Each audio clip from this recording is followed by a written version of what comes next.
వెలుగులు, శబ్దాలు, గర్వంతో నిండిన దుబాయ్ ఎయిర్ షో వేదికపై భారతదేశం గర్వకారణమైన స్వదేశీ యుద్ధవిమానం హాల్ తేజస్ ఆకాశాన్ని చీల్చుతూ ఎగురుతోంది.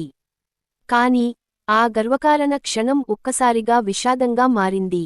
నవంబర్ 21, 2025 దుబాయ్ ఎయిర్ షోలో ప్రదర్శన చేస్తూ హాల్ తేజస్ యుద్ధవిమానం నియంత్రణ కోల్పోయి కూలిపోయింది. ఈ ప్రమాదంలో భారత వాయుసేనకు చెందిన అనుభవజ్ఞుడైన pilot, wing commander Naman Siyal ప్రాణాలు కోల్పోయారు. దేశం గర్వించే యోధుడు, ఆకాశాన్ని తన వేదికగా మార్చుకున్న వీరుడు ఒక్క క్షణంలో మనల్ని విడిచిపెట్టాడు.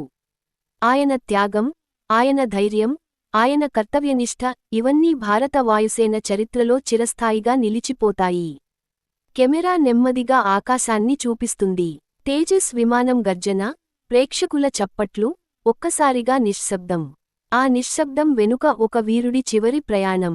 హాల్ తేజస్ భారతదేశం స్వయంగా అభివృద్ధి చేసిన లైట్ కాంబాట్ ఎయిర్ క్రాఫ్ట్. ఈ విమానం దేశ రక్షణలో కొత్త యుగానికి ప్రతీక.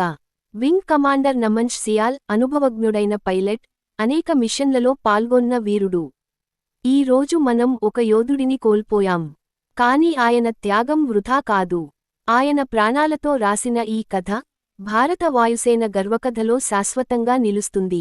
ఈ సంఘటన మనకు ఒక గుర్తు, దేశ రక్షణ కోసం ప్రతిరోజు ప్రాణాలను పణంగా పెట్టే యోధులు ఉన్నారు.